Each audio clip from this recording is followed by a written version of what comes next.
then surely our relationship would disintegrate, is what I thought. But that is just not what happened at all.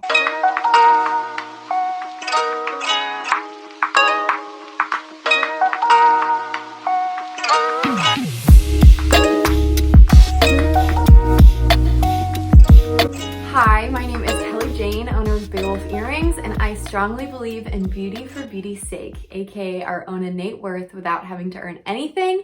And here is my space where I show you the beautiful earrings I'm making while I do a deep dive into my emotional and spiritual journey in the hopes that you can learn something about your self-worth too. So let's go there. So welcome back. Last time I gave you guys an overview of all the crazy things I've been through and just how unlikely it is that I have the beautiful life that I do now. But in case you need a refresher, and trigger warning, especially to those who know me and might be sad about what I've been through. I've been through anxiety and depression, an abusive relationship, getting molested as a child, sexual abuse as an adult, chronic illness, harmful medical advice. My intent is in no way to dwell on these things because these things don't define me, but just to show you and give you proof that a joyful life can never truly be stolen from you. Anything can heal. So the hard thing that I want to talk about today is my 4-month fight with getting mono and why it was surprisingly the best thing ever for me spiritually. If you don't know what mono is, it's basically an infection you can get that makes you just exhausted beyond belief. It's transmitted through saliva, and so I have no idea how I got it, but I worked at a daycare at the time and there's a lot of spit that happens there, so who knows? But that's the main symptom of mono, is you are so tired that you can't function. Before I got diagnosed with that, I kind of just remember telling my spiritual mentor / EFT practitioner, just that I was so tired and so unmotivated to do anything spiritual at all. And so she kind of asked me, you're talking about it, and she was like, is there some sin that you just want to go do that's kind of an obstacle to your spirituality right now? And I was like, no, I just want to sleep. And she was like, okay, I really think you should go to the doctor and get that checked out.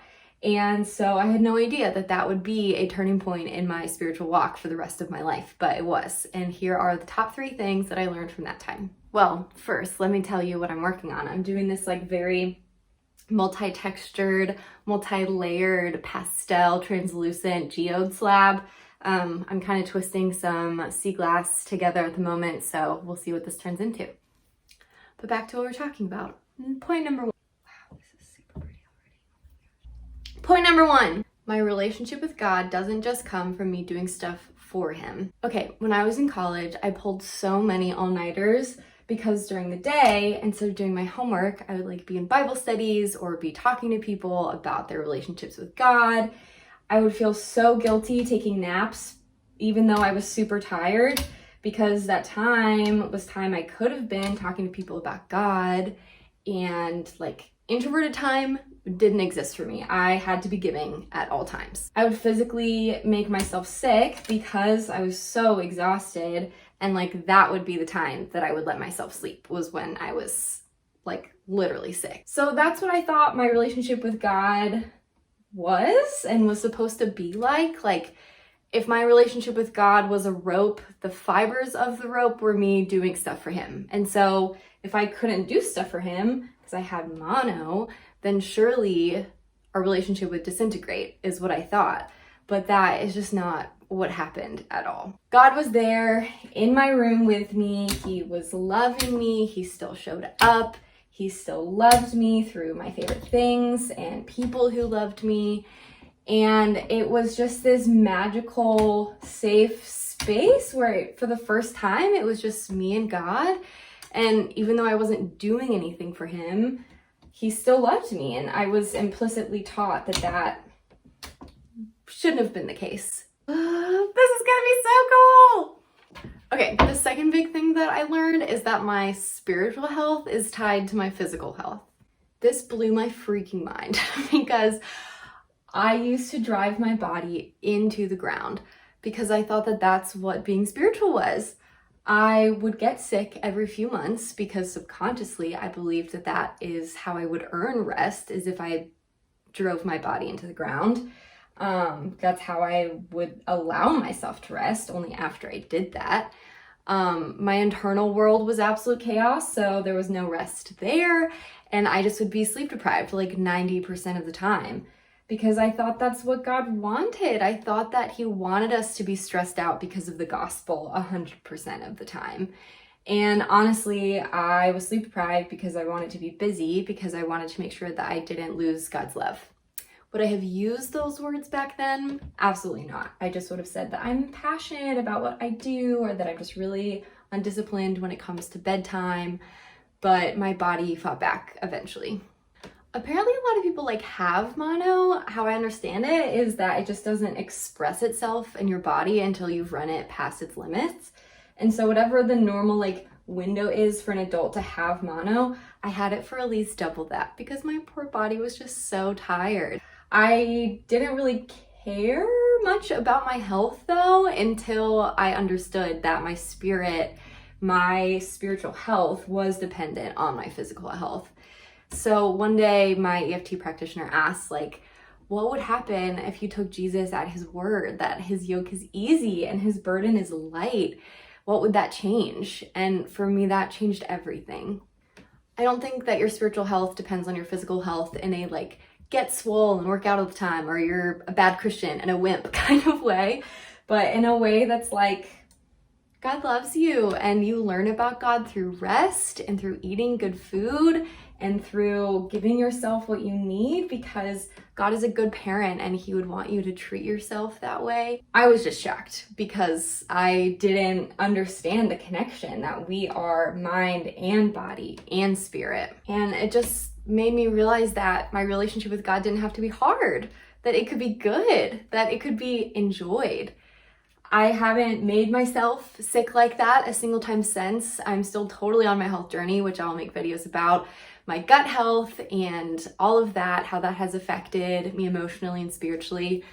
But I always listen. When I get that warning shot of a sore throat, I get the rest that I need. And I just never would have loved my body this way if it hadn't been for getting mono. Progress report. Okay, I pulled an audible and I'm gonna add some gold flakes to it. Yeah. Like I said, I felt like it was just me and God in my room, and it was a beautiful place to explore. I don't know if you can relate to this at all, but I know some of you will be able to. I grew up in a very rigid way of thinking as a Christian.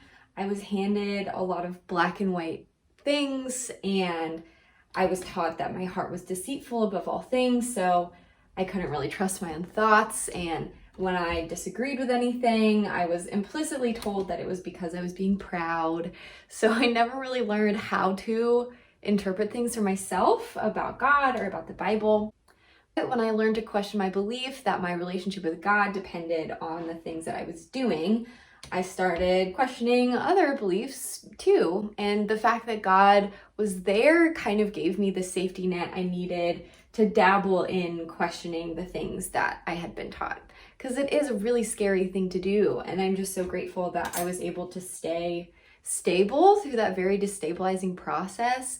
Another big thing that helped wasn't just getting mono. It was this podcast called Bema, B-E-M-A, for those who are interested. It goes through the Bible from an Eastern perspective and the original Jewish perspective, as opposed to our Western capitalist corporate perspective. And it's eye-opening and life-changing. I had a lot of friends at the time who were doing the same thing. And so that provided a safety net for me too.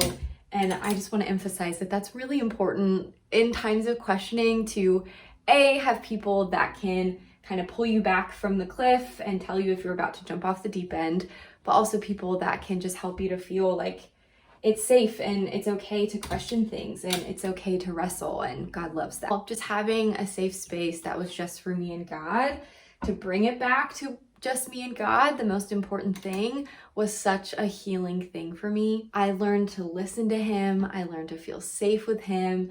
I learned that He is more loving than I ever thought.